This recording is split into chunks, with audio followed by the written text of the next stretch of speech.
when men are asked about how they feel about erectile dysfunction, they have like really, really significant negative emotions. They feel inadequate, embarrassed, frustrated, confused, like, why isn't my body doing what I want it to do?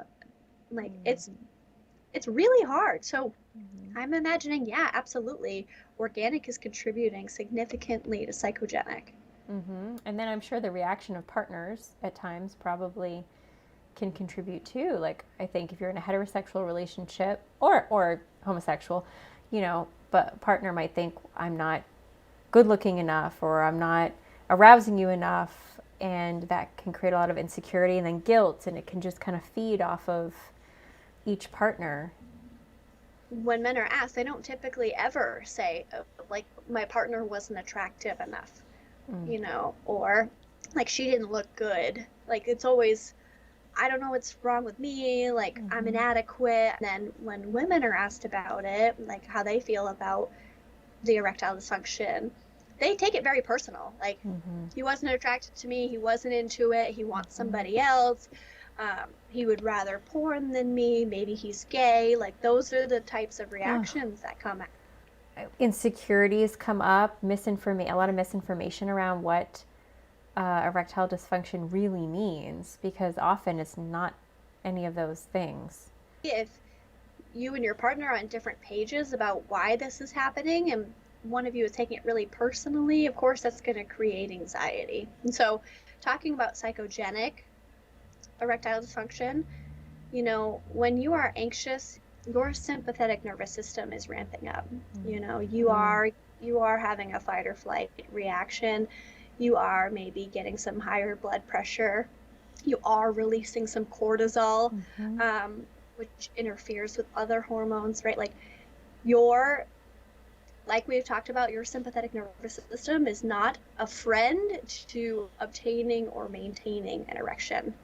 It's only your friend when you want to ejaculate. So write that down. There's a lot of things that could make someone anxious, right? Like conflict with their partner, maybe it's a first time with a partner and they are really, really nervous about it. And so that's impacting it. And then they might ruminate on that. So what can happen, what we can see is there's so much going on with an erection. Sometimes it doesn't work out. And that's okay. Something happened. Maybe you got anxious. Maybe something happened and you were dehydrated. It didn't happen. And that is okay. But a lot of times people can catastrophize about that. Like, oh my God, this is so embarrassing. This is mortifying.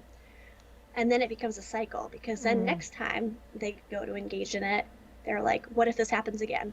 Oh, am I hard? Am I hard enough? Am I going to stay hard? And then that builds up their anxiety. So it's a self-fulfilling prophecy. Playing the what if game that so many of our clients play that have anxiety. And then that gets stuck in your head.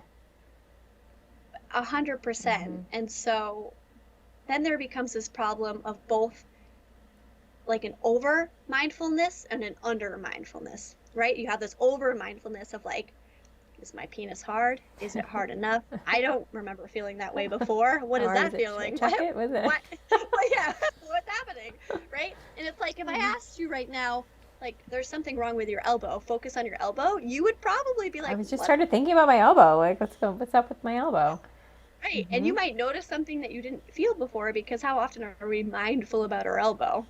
Right? So that can happen. You can start to notice something that typically happens with your penis.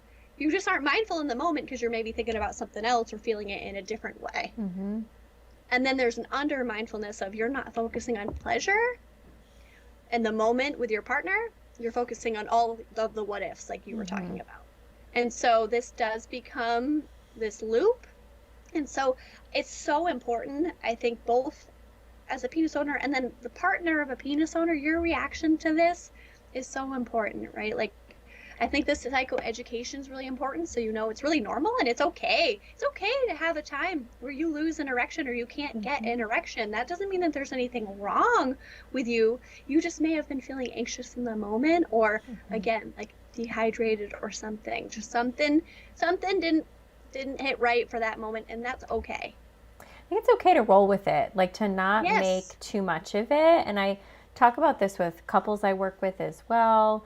that if they have a sexual experience that just, it was kind of a flop, something disappointing happened, or it wasn't, fireworks. That happens. It just, not every time is going to be amazing and mind-blowing, and, sometimes it's a bit of a dud, and you just got to be able to roll with it and be like, well, better luck next time. These things happen. Not every experience is going to be magical. Right. Like Wonderland.